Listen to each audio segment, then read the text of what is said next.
네, 오늘은 7월 23일 목요일입니다. 새벽 예배 나오신 성도님들을 환영합니다. 말씀 나누기 전에 함께 공동기도 제목으로 기도하겠습니다. 백옥준 집사의 병상에 함께 하셔서 통증이 없게 하시고 하나님의 위로와 힘을 부어 주십시오. 권하자 집사가 다시 걸을 수 있게 회복시켜 주십시오.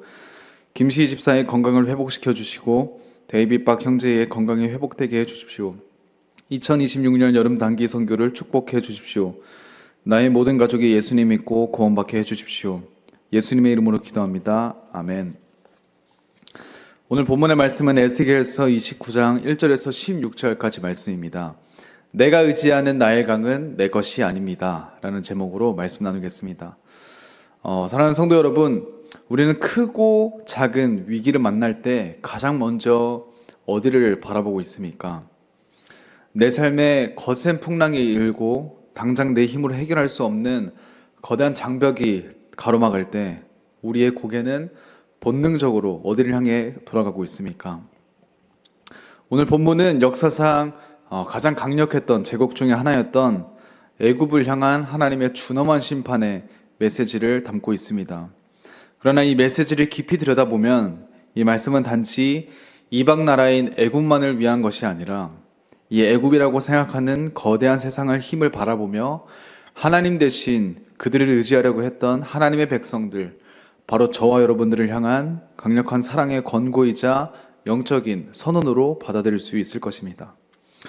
오늘 말씀을 통해서 우리가 은밀하게 의지하고 있던 인생의 나일강이 무엇인지 돌아보고 오직 역사의 주관자이신 하나님 한 분만으로 시선을 고정하는 그런 은혜가 있기를 원합니다.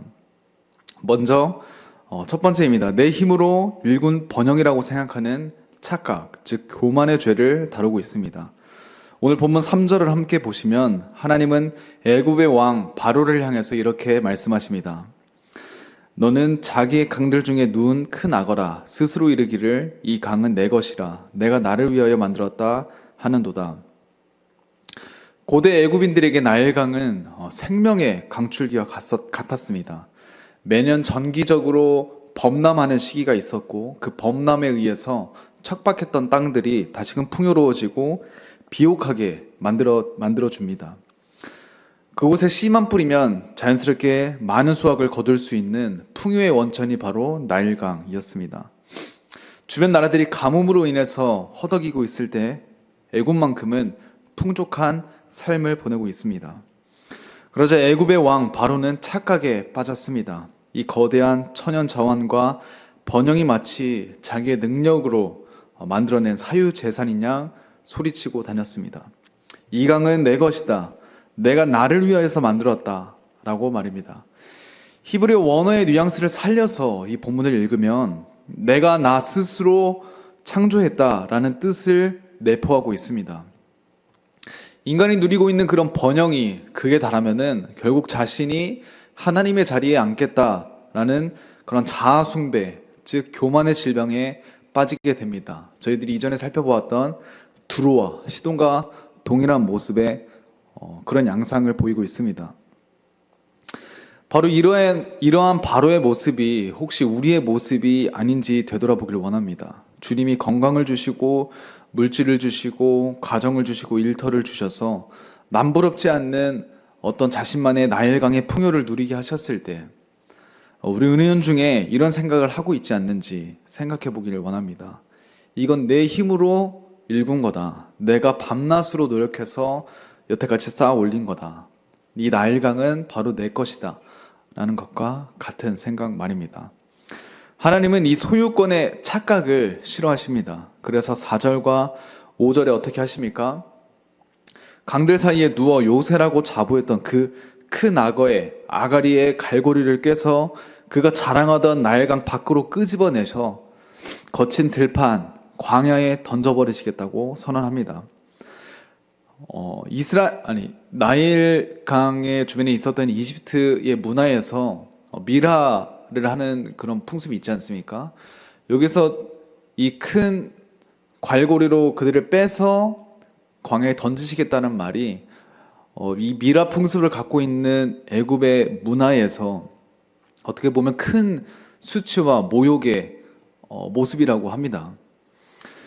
하나님이 공급하신 이러한 생명의 손길을 한순간만 이렇게 걷어가신다면 우리가 자랑하던 물질과 스펙, 그리고 어떤 자신의 강이라고 믿고 있는 그 강축의 모습은 한순간에 흔적도 없이 메말라 버리는 이러한 피조물의 영역에 불과하다는 것입니다. 두 번째는 부러지며 상처를 내는 세상의 지팡이, 즉 불신의 죄에 대해서 다루고 있습니다. 하나님께서 애굽을 치시는 두 번째 이유는 6절과 7절에 등장합니다. 애굽은 하나님의 백성 이스라엘에게 갈대 지팡이와 같았습니다.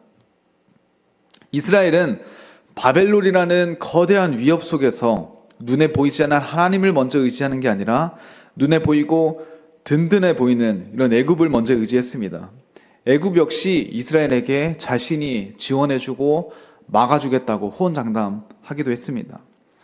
그러나 정작 이스라엘이 위험에 처해서 그 지팡이를 집었을 때 어떻게 되나요? 7절 말씀에 그들이 너를 손으로 잡은즉 내가 부러져 그들의 모든 어깨를 찢었고 그들이 너를 의지한즉 내가 부러져 그들의 모든 허리가 흔들리게 하였느니라. 갈대는 겉보기에는 튼실해 보입니다.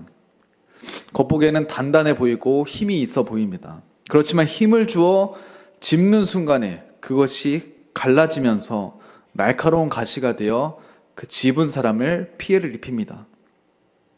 세상의 힘도 이와 같을 것입니다. 우리가 하나님 대신에 우리가 붙잡고 있는 세상의 배경들, 물질의 연줄, 사람의 인맥 등 결코 우리가 인생에 지지할 수 없는 일시적인 것들을 잡는 그 순간에, 결정적인 순간에는 부러져서 결국 우리를 흔들리게 하고 우리에게 피해를, 우리에게 깊은 상처를 남길 것입니다. 세상은 우리의 인생의 구원자가 절대 될 수 없습니다. 하나님은 우리가 하나님 위에 다른 곳에 시선을 두고 그것을 집으려고 할 때 우리의 영혼을 보호하시기 위해 그 갈대 지팡이를 꺾으시는 분입니다. 마지막으로 공의의 하나님을 선포하고 있습니다. 이처럼 교만과 우상숭배의 죄악이 가득해지자 드디어 8절에서 심판의 공식 선언이 떨어집니다.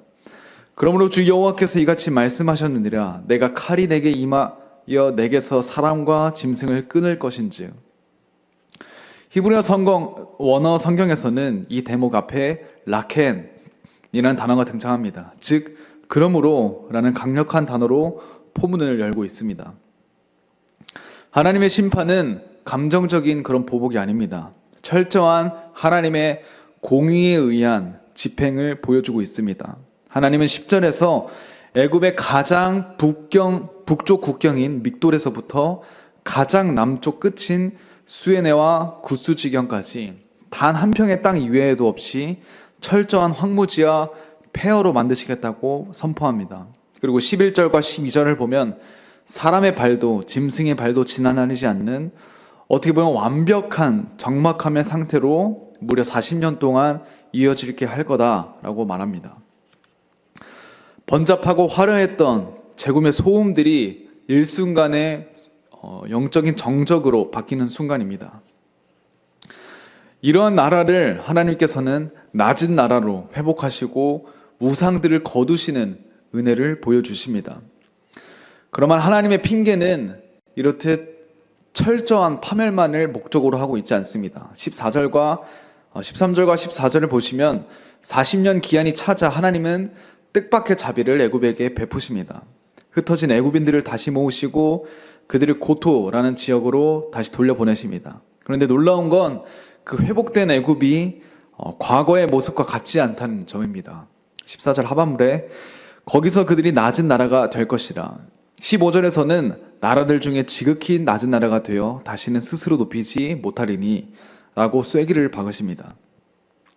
저희들이 흔히 회복이라고 생각을 하면은 이전에 화려했던 전성기였던 시절로 돌아가는 것을 기대하곤 합니다. 하지만 하나님이 애굽에게 허락하신 진짜 회복은 다시금 교만해질 수 없을 만큼 철저하게 낮아진 상태로 회복시킨다는 겁니다. 이전에는 큰 악어로 그 강을 통치하고 지배하고 있었다면 이젠 이빨을 다 뽑아서 그 악어가 더 이상은 다른 나라를 다스리거나 위협하거나 혹은 다른 사람, 다른 나라로 인해서 자신을 의지하는 존재로 만들지 않겠다라는 겁니다. 이것은 은혜입니다. 16절이 그 핵심을 밝히는데요. 그들이 다시는 이스라엘 족속의 의지가 되지 못할 것이요 이스라엘 족속은 돌이켜 그들을 바라볼 때에 죄악이 기억나게 하리니. 만약 애굽이 다시 전성기처럼 화려하게 회복된다면 이스라엘은 또 위기가 올 때마다 고개를 돌려서 애굽을 쳐다보았을 겁니다. 눈앞에서 매력적인 죄, 매력적인 우상이 버티고 있는 한 인간은 결코 하나님을 전심으로 찾기 어려운 존재입니다. 그래서 하나님은 애굽의 세상적인 매력을 완전히 지워버리십니다. 이스라엘은 더 이상 애굽을 바라보며 우상 숭배의 죄를 짓지 않도록 그 유혹의 근거 자체를 없애버리십니다. 내가 의지하던 세상의 대단한 배경들과 힘을 잃고 초라해지는 것을 바라보는 것은 나를 망하게 하려는 형벌이 아니라 나를 다시금 돌이켜서 오직 하나님 한 분만 바라볼 수 있도록 인도하시는 은혜의 역사입니다. 말씀을 정리하면 오늘 단락의 최종 결론은 16절 마지막 절에 있습니다. 그들이 내가 여호와인 줄 알리라 하셨다 하라. 애굽의 교만을 꺾으시고 이스라엘의 갈대 지파를 부러뜨리시고 애굽을 정말 작은 나라로, 낮은 나라로 만드시는 이 모든 역사의 역사 속에서 하나님이 원하시는 것은 단 한 가지입니다. 온 천하와 우리 인간의 영혼의 진짜 주인이 누구인지를 뼈저리게 보여준다라는 겁니다. 사랑하는 성도 여러분, 지금 혹시 저와 여러분들이 붙잡고 있는 인생의 나일강이 무엇인지 생각해 보기 원합니다. 이건 내 힘으로 만들어서라고 자부하는 영역이 있다면 오늘 이 시간 주님 앞에 온전히 소유권을 돌려드리며 겸손하게 엎드리시길 바랍니다. 또한 위기의 순간마다 하나님 대신에 슬그머니 고개를 돌려서 다른 것을 의지하고 세상의 갈대 지팡이와 같은 것을 짚고 있으시다면 그것이 부러져서 우리의 어깨를 찢고 우리의 허리를 흔들리게 하기 전에 결단하길 원합니다. 우리가 의지하던 세상의 매력이 힘을 잃고 낮아질 때 비로소 우리의 시선은 온 우주의 주인이신 창조주이신 우리의 영원한 반석이신 여호와 하나님께 고정될 것입니다. 오늘 하루 세상의 화려한 소음을 뒤로하고 주님이 주시는 영적인 정적 속에서 오직 주님만이 나의 여호와이십니다 라고 고백하며 승리하시는 모든 성도님들 되시길 주님의 이름으로 축원합니다. 함께 기도하겠습니다. 사랑의 하나님, 감사합니다. 나에게 주어진, 나에게 허락한 모든 축복된 영역들과 환경 가운데 마치 그 축복들이 내가 이룬 것처럼, 내가 내 힘으로 만든 것처럼 속고 착각할 때가 너무나도 많은 저희들의 모습을 살펴봅니다. 오늘 나일강이 내 것이다, 내가 나를 만들었다 라고 선포한 바로왕의 모습을 바라보며 단순히 과거의 바로왕의 잘못된 모습으로 그치는 것이 아니라 나에게 오늘 허락된 바로와 같은 모습이 있는지 살펴보길 원합니다. 온 우주와 나의 영원한 반석이 되신 주님을 바라보게 하시며 세상이 힘들고 어려울 때, 그리고 기쁘고 즐거울 때도 모든 영역 가운데 주님의 주권만이 드러나며 나의 삶의 주인이 오직 한 분 여호와이십니다 라고 고백하는 믿음의 삶이 될 수 있도록 주님 붙잡으시고 인도하여 주시옵소서. 오늘도 감사드리며 예수님의 이름으로 기도합니다. 아멘.